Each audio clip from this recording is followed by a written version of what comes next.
Santo, Deus do céu, Senhor da terra. Os mistérios do teu reino aos pequenos, Pai, revela. Aleluia, aleluia, aleluia, aleluia, aleluia, aleluia, aleluia, aleluia. O Senhor esteja convosco. Ele está no meio de nós. Proclamação do Evangelho de Jesus Cristo segundo Mateus. Glória a vós, Senhor. Naquele tempo disse Jesus a seus discípulos: Eu vos digo, se a vossa justiça não for maior que a justiça dos mestres da lei e dos fariseus, vós não entrareis no reino dos céus. Vós ouvistes o que foi dito aos antigos: não matarás. Quem matar será condenado pelo tribunal. Eu, porém, vos digo: todo aquele que se encoleriza com seu irmão será réu em juízo. Ouvistes o que foi dito: não cometerás adultério. Eu, porém, vos digo: todo aquele que olhar para uma mulher com o desejo de possuí-la, já cometeu adultério com ela no seu coração. Vós ouvistes também o que foi dito aos antigos: não jurarás falso, mas cumprirás os teus juramentos feitos ao Senhor. Eu, porém, vos digo: não jureis de modo algum. Seja o vosso sim, sim, e o vosso não, não. Tudo que for, além disso, vem do maligno. Palavra da salvação. Glória a vós, Senhor.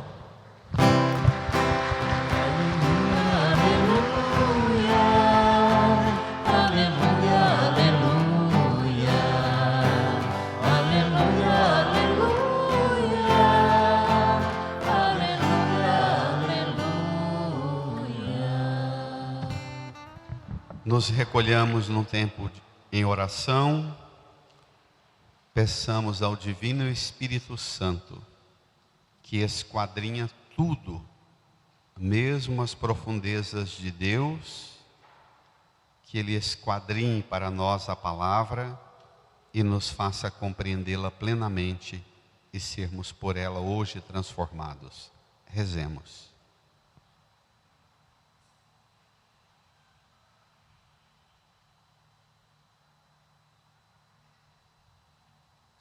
Amém.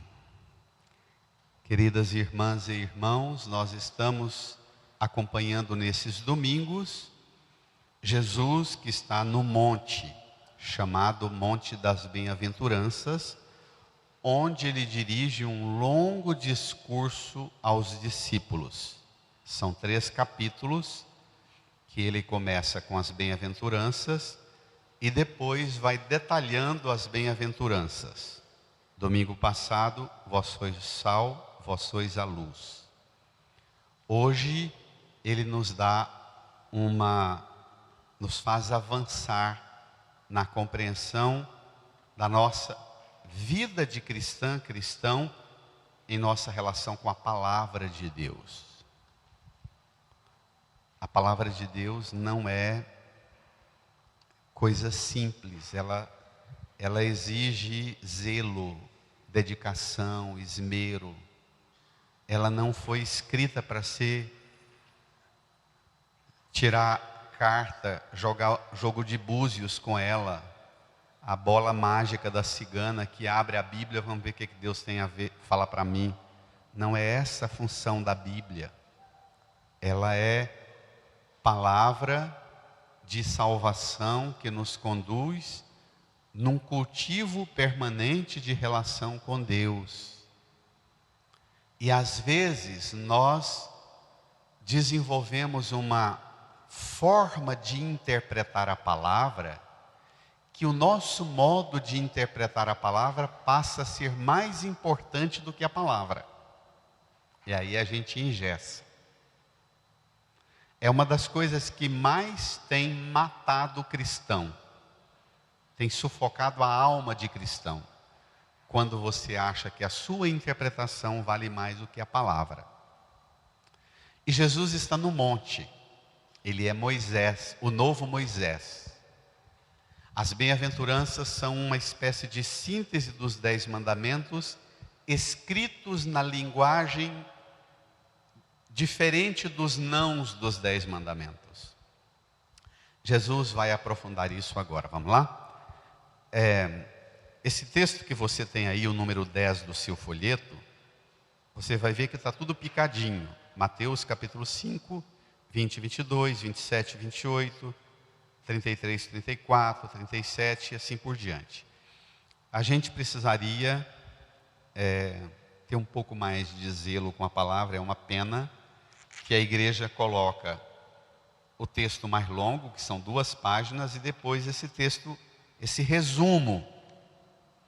Mas, não tendo aí o texto todo, é preciso que o pregador cuide para que você não volte para casa com prejuízo.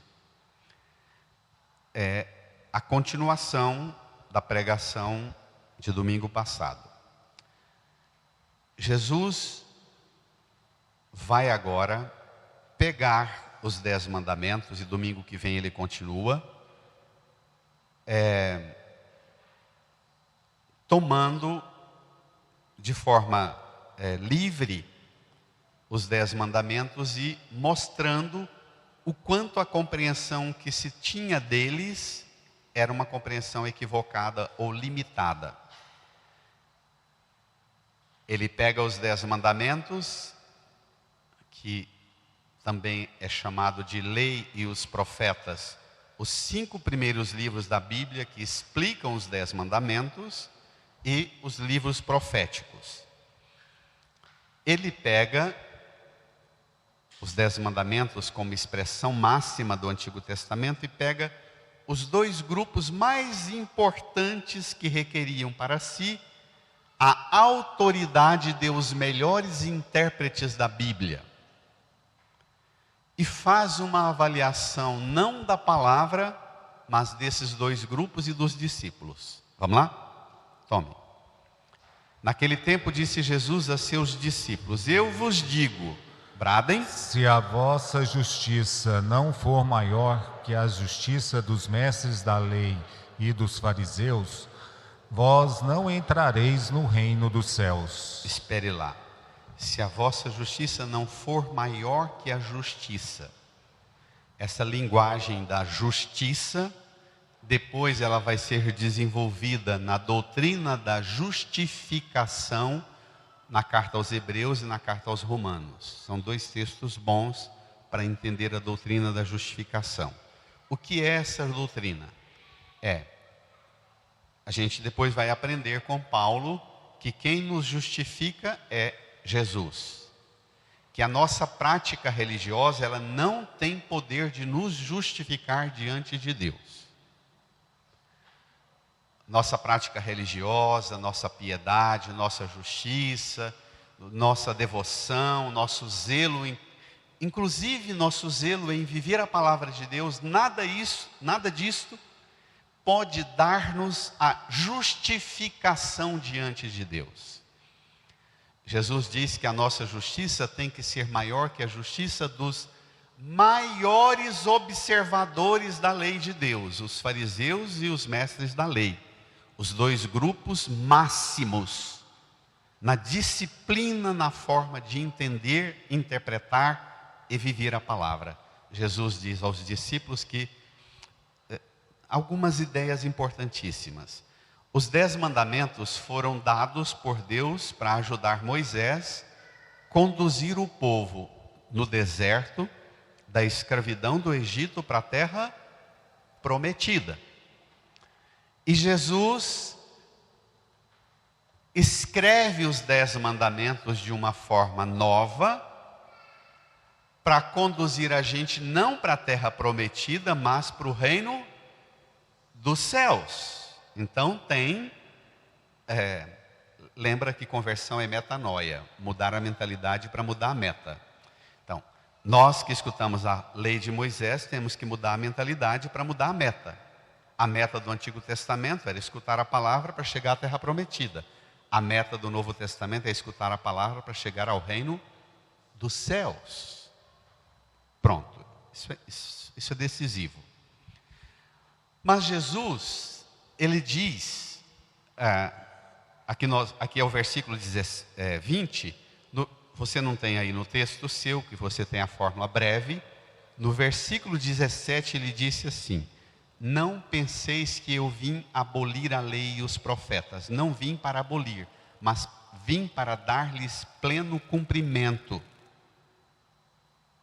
Depois ele discorre dizendo que não é para tirar uma vírgula da palavra. Mas isso que Jesus falou, que ele veio para dar pleno cumprimento, significa que sem Jesus a palavra de Deus não alcança pleno cumprimento. Está claro? Ele é a medida por excelência do cumprimento da palavra. Se você quer viver a palavra de Deus, você tem que ter Jesus como medida. Não você, não sua tradição, sua devoção, seus méritos, suas virtudes. Só rapidamente no Salmo. O refrão do Salmo e a primeira estrofe do Salmo diz assim: feliz o homem sem pecado em seu caminho, que na lei do Senhor Deus vai progredindo. Isso é absolutamente forte. Nós pensamos que quando a gente está sem pecado, a gente já alcançou o máximo, não é? Não precisa de progresso nenhum. Não, estou sem pecado. Como é que alguém que está sem pecado precisa progredir? Então, não basta não ter pecado.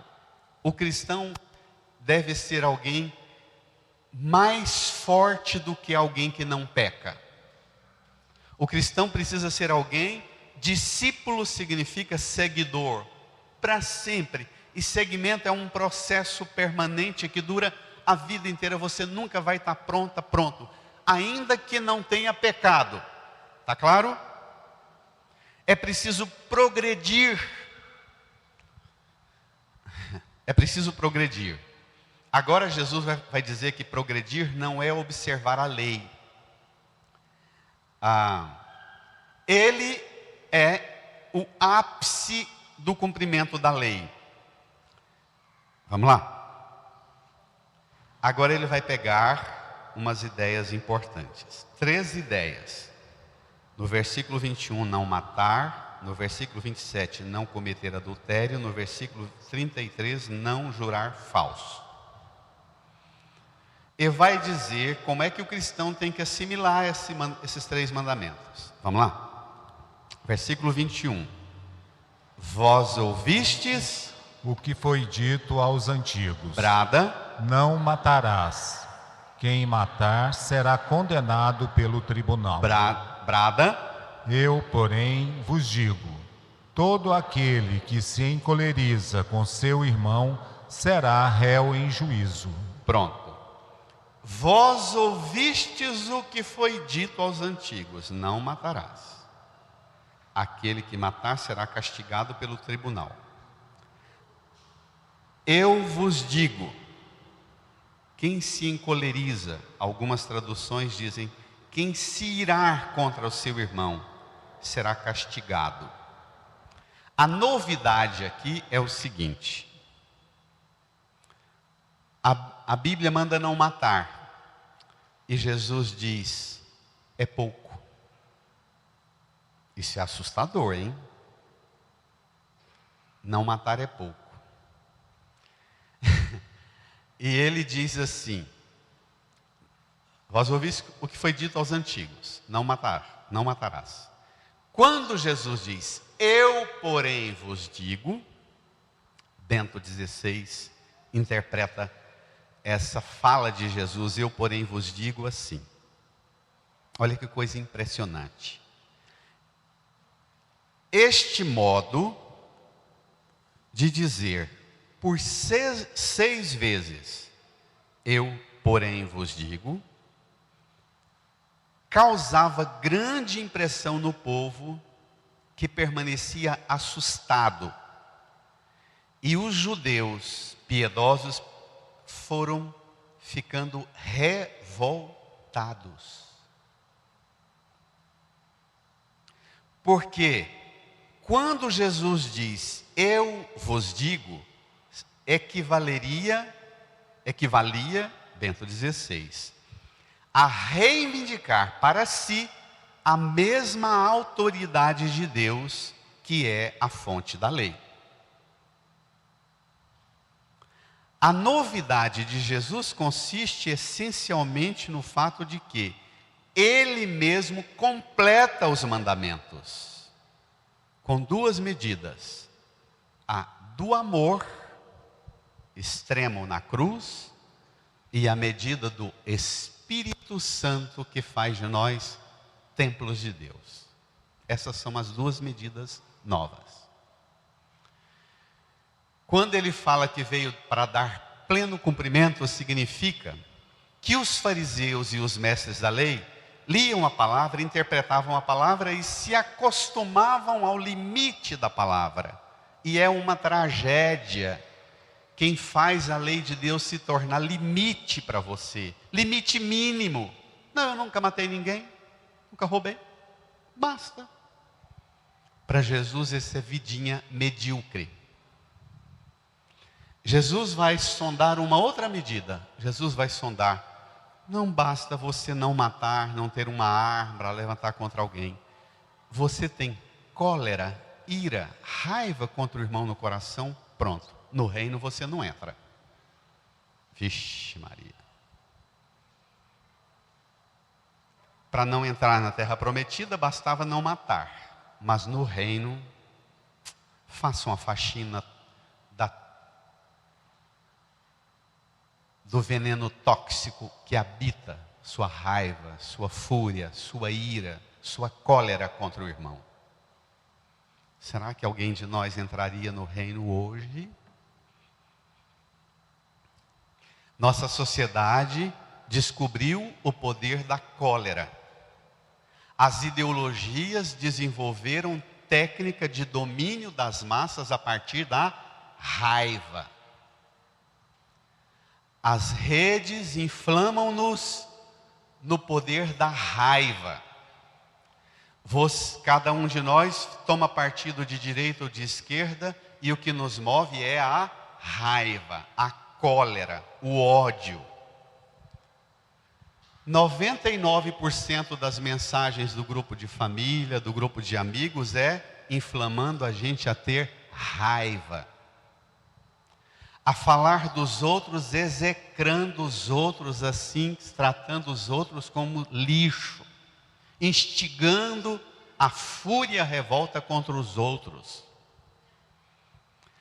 A cólera virou um grande elemento que os escravos das ideologias ainda reivindicam para si, dizendo que ter raiva contra os outros que pensam daquele jeito é porque eu sou autêntico, sou uma pessoa verdadeira. Por isso que eu falo assim.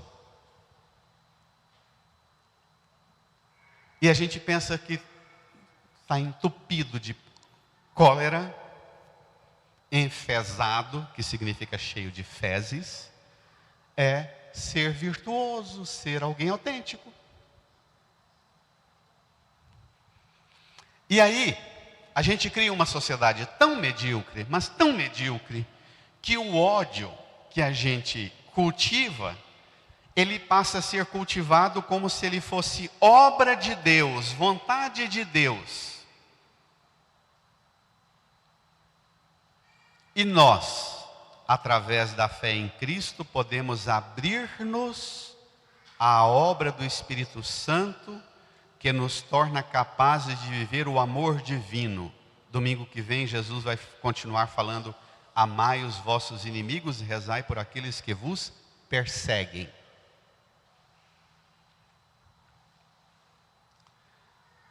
O amor aos inimigos vai ser o ápice. Ele mesmo morre na cruz dizendo para quem está cuspindo, escarrando, pregando na cruz, pondo coroa de espinhos, chicoteando, dizendo: Pai, perdoa-lhes porque nem sabe o que estão fazendo, Pai. Não leve isso em conta. Você reza assim pelos que te ofendem, pelos que te deixam cheia de cólera. Se você digitar no Google, a hora que a missa terminar, faça isso agora não, depois. Bancada evangélica, a liderança política que representa os cristãos na política. Se você digitar bancada evangélica, quase que 90% das sugestões do Google vai vir bancada evangélica ou bancada da Bíblia e da bala. Da arma. Pode fazer o exercício à tarde, na hora do almoço. Se você digitar bancada da Bíblia, vai vir também bancada da bala, porque a bancada cristã, a bancada evangélica no Senado e na Câmara, se orgulha de ser também os justiceiros da bala, que inclusive vale uma nota dessa semana. Essa bancada reuniu, como reúne todo início de mandato, para eleger dentre os 48 deputados quem seria o presidente da comissão da bancada evangélica. Fizeram uma eleição. Depois, 4 grupos brigaram e fizeram denúncia de que a eleição para eleger o presidente do grupo dos 48 foi fraudada. Pode contar piada no altar? E a eleição foi por cédula, não foi eletrônica não. Se puder fazer piadinha. Foi cédula. Se aguenta uma piadinha tão nefasta para uma missa no domingo de manhã. Tiveram que suspender e, por norma da lei, marcar uma outra eleição. Olha o tanto que a bancada que representa a fé no ambiente da política tem autoridade para ser a bancada da fé. Não se entendem entre si. Se você não mata, mas se você se enche de cólera, você não entra no reino. Segunda sentença, vem comigo. Versículo 27. Ouvistes o que foi dito, leiam. Não cometerás adultério. Eu, porém, vos digo: todo aquele que olhar para uma mulher com desejo de possuí-la, já cometeu adultério com ela no seu coração. Cometeu adultério com ela onde? No coração. No coração. Não é que foi com ela para ter uma íntima relação, mas no coração. Aqui é outra sentença raivosa. Minha gente, Jesus fala do coração como lugar, que na tradição do povo da Bíblia, o coração é a sede, é o lugar mais íntimo onde reside no ser humano o bem e o mal. É no coração que se discerne entre fazer o bem ou fazer o mal. Não é na cabeça, é no coração. Porque é preciso inteligência, mas é preciso afeto. E aqui o que está em jogo é: que domínio tem sobre você os seus desejos, os seus apelos sensuais, eróticos, numa sociedade que deu conta de erotizar tudo. Se você prestar atenção na propaganda de sanduíche com refrigerante gelado, a imagem é muito parecida com propaganda de roupa íntima de mulher. Porque põe tudo em você desejo carnal sobretudo. A pornografia é a base do enfraquecimento de muitos e destruição de muitos casamentos e de esfriamento do desejo íntimo da vida de muitos casais? Porque se alimenta lá. A companheira, o companheiro real, não representa mais símbolo de comunhão íntima. Porque a indústria da pornografia sabe como nos manipular e nos fazer unir a produção da imagem e a fantasia nossa. E a gente entra por esse veio da fantasia e da imagem, e aí, quanto eu escuto isso dos casais, e aí a imagem real da esposa, do esposo, parece estar longe daquela idealizada pela indústria da pornografia. Hoje eu tenho convivido com casamentos bons, de esposas e esposos honrosos, homens e mulheres assim de retidão, esfriando e separando, porque transformou a pornografia como lugar da satisfação do desejo. E Jesus diz que o que está no coração é muito mais perigoso.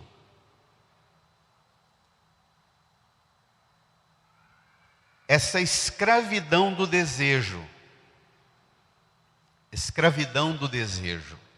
E a escravidão do desejo, ela é tão cruel, que ela faz a gente entrar. A lógica da ciência, da tecnologia se você abriu um videozinho e viu um percentual tanto lá, a hora que você tentar tirar aquele vídeo, ele vai te mandar 30 indicando para você coisas mais curiosas naqueles que você não viu naquele, para te seduzir. É faro, não se ofenda, é faro de porco.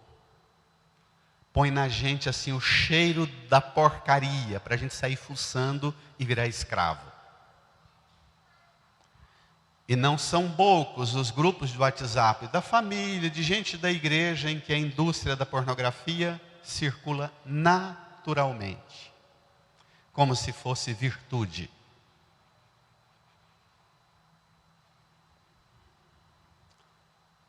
Terceira sentença, versículo 33. Vós ouvistes também o que foi dito aos antigos. Leiam. Não jurarás falso, mas cumprirás os teus juramentos feitos ao Senhor. Eu, porém, vos digo, não jureis de modo algum, seja o vosso sim, sim, e o vosso não, não. Tudo que for além disso vem do maligno. Esta semana nós fizemos um retiro, nós padres fizemos um retiro com Dom Paulo Jackson, de segunda até sexta. Um dos melhores retiros da minha vida. Bispo de Garanhuns, um nordestino daqueles da ciência mais elevada que vocês puderem imaginar no campo da fé. E Dom Paulo, numa das meditações, falou-nos sobre a crise do sim e do não no mundo de hoje. O quanto o nosso sim é misturado com o não e o nosso não é misturado com o sim. E ele diz que isso é fruto de relacionamento sadio com a autoridade do pai e da mãe. Toda pessoa que não fez uma experiência sadia da autoridade do pai e da mãe, da referência paternal e maternal, ela tem doença no discernimento do que é o sim e o não. Ele dizia, isso pode ser curado na relação com o Pai eterno. Numa boa devoção com Nossa Senhora, com São José, pode. Essa carência e esse vazio da autoridade do pai e da mãe, é para isso que Deus nos dá a referência dos santos, mas especialmente da paternidade do Pai eterno, da paternidade que Jesus experimentou e anunciou. Eu e o Pai somos um. Dom Paulo falava para a gente que toda crise de responsabilidade pessoal e de autoridade para ser pai e mãe na educação dos filhos, o sim, sim, o não, não, é porque no fundo há um desbotamento, uma brochura na firmeza de experiência da autoridade do pai e da mãe. E é preciso, dizia ele, recolocar a figura do pai e recolocar a autoridade de Jesus ao nos ensinar a falar com o Pai. Que com o divino Pai eterno você cultiva uma relação sadia somente quando você cria coragem e liberdade interior para, abrindo o sorriso, dizer a Ele: Pai, seja feita a vossa vontade, na terra e no céu. Não tem problema para mim. Vós ouvistes o que foi dito aos antigos: não jurarás falso. Jesus fala: não jureis de modo algum. O mandamento dos 10 mandamentos ainda diz: não jureis falso, e aquilo que você jurar para o Senhor, eu cumprirei o meu juramento ao Senhor. Jesus fala: não jure é de jeito nenhum. Com Deus você fala assim: Senhor, eu queria que a minha saúde fosse curada, meu casamento, minha profissão fosse curada. Senhor, os resultados dos exames que eu vou pegar essa semana, não sei o que vai dar. Senhor, mas venha o que vier, nenhum resultado seja mais forte em minha vida do que seja feita a vontade do Senhor. E vai ser. Amém? É assim que a gente lida com a autoridade de Deus. O sim de Deus e o não de Deus. A cólera contra o irmão. Portanto, o não cometer adultério, não seja escravo de desejo, não fique no seu coração atiçando e fustigando o desejo de possuir, não habite você essa escravidão de desejo. E na nossa sociedade machista, em que nós homens provamos que quanto mais velhos, mais viris nós somos, aí nós destruímos nossa verdadeira autoridade de varão. Porque colocamos num aspecto do corpo, na sexualidade, nossa virilidade. E nós somos muito mais do que a sexualidade nossa. Muito mais. Irmã, irmão, hoje é dia de você olhar para a sua forma de relacionar com os seus sentimentos de insatisfação, de raiva, de descontentamento. Olhar para os seus desejos, olhar para os seus discernimentos, sim, sim, não, não. 3 campos. Os sentimentos de contrariedade, que leva à cólera, os desejos e o discernimento no sim e no não.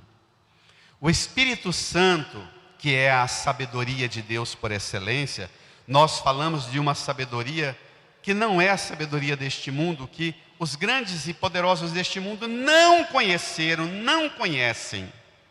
Nós falamos da sabedoria de Deus, que é o Espírito Santo que esquadrinha tudo mesmo as profundezas de Deus. Então, deixe as profundezas de Deus esquadrinhar aquilo que em você precisa ser esquadrinhado. Amém? Deixe. Permita a autoridade do Espírito Santo descer às profundezas dos sentimentos seus com quem você não gosta. Liberte-se das cóleras, da sua sexualidade. Purifique-se dos seus desejos que te escravizam e tira você da sadia e da saudável vivência da sexualidade. E peça ao Senhor a graça de você ser homem e mulher de verdade diante de Deus e diante de você mesma, de você mesmo e diante do mundo. Amém. Incline a sua cabeça, feche os olhos, estabeleça um diálogo profundo com o Senhor. Peça ao Divino Espírito Santo para esquadrinhar as profundezas do seu ser e tirar de você tudo que te deixa uma pessoa tóxica, doente, vazia, escrava, cheia de sentimentos ruins, de desejos doentios e desequilibrados. Peça ao Divino Espírito Santo para esquadrinhar as profundezas da sua razão, do seu coração, do seu discernimento. E você vai experimentar a força de Deus de uma maneira nova em sua vida. Lava, purifica e restaura-me de novo. Serás o nosso Deus e nós seremos o teu povo. Derrama sobre nós a água do amor. Espírito de Deus, nosso Senhor.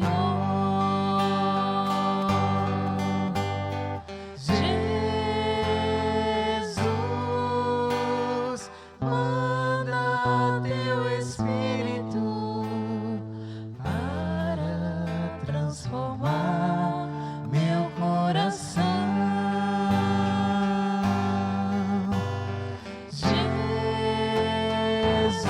Jesus, manda teu Espírito para transformar meu coração. Conheço um coração tão manso, humilde e sereno, que louva ao Pai por revelar teu nome aos pequenos, que tem o dom de amar e sabe perdoar, e deu a vida para nos salvar. De pé. Jesus,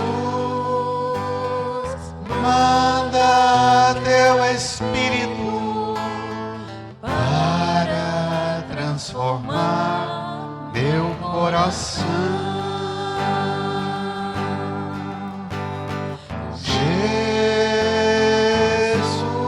Jesus, manda teu Espírito para transformar meu coração. os acordes suaves do instrumento. A igreja olhe para a cruz, estenda sua mão para a cruz de Jesus. Peça a Jesus, pelo poder do sangue dele derramado, que ele limpe você de toda cólera, de tudo que te faz cultivar raiva, ódio, rancor, ressentimento, vontade de destruição e desejo do mal contra os outros, para ele limpar você desses sentimentos que te deixam uma pessoa tão tóxica, tão ácida, tão infeliz para você mesma. Peça também que o sangue dele lave o seu coração, o fundo do seu coração, dos desejos que te escravizam, que te viciam em hábitos que impedem você ser uma pessoa sadia no relacionamento íntimo com as pessoas, com a esposa e o esposo, com a família, com os amigos. Peça a limpeza dos desejos doentios, viciados. Peça a limpeza dos pensamentos de dúvida, de fraqueza, débeis. Sim cheio de não, não misturado com sim. Peça a limpidez, o discernimento das ideias, do pensamento, das decisões, sobretudo. Põe a mão no coração, incline a cabeça. Aceite Jesus dizer a você: eu, porém, vos digo. Melhore, aperfeiçoe, seja muito mais do que a lei te pede, faça mais do que o mínimo da lei. Supere a lei, não como um anarquista quebrando tudo e desobedecendo tudo, mas supere a lei fazendo muito mais do que ela te pede. Supere a lei.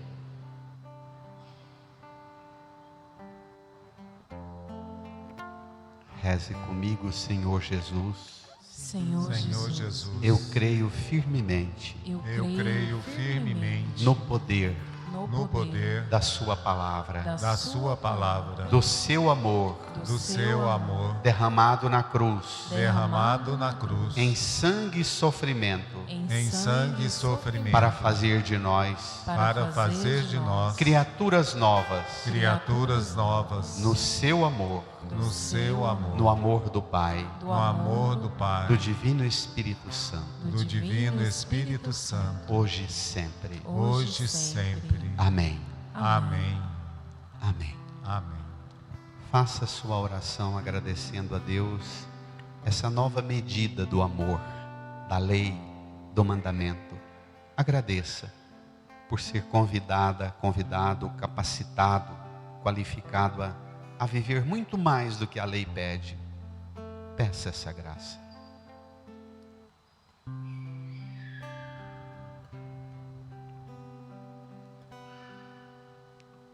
E vamos também pedir a medida desse amor para quem sofre. Se você puder ajoelhar, façamos um minuto de profundo silêncio, colocando a vela ao pé da cruz, uma vela acesa ao pé da cruz. Vamos pedir a força e a luz de Deus para os que estão nos escombros do terremoto na Turquia, na Síria, a luz de Deus para os que morreram, para os que estão sofrendo, para os que estão em luto. Reze por eles.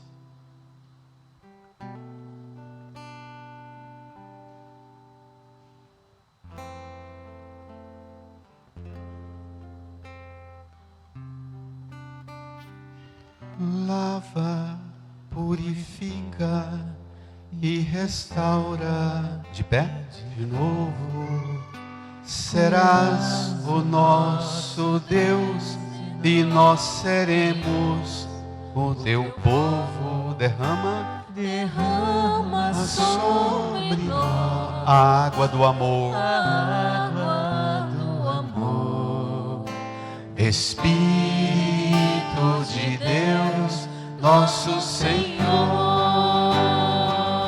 Jesus,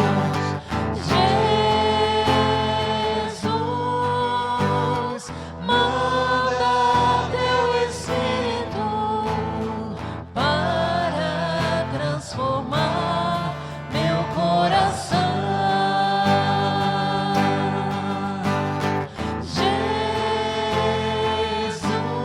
Jesus, manda teu Espírito para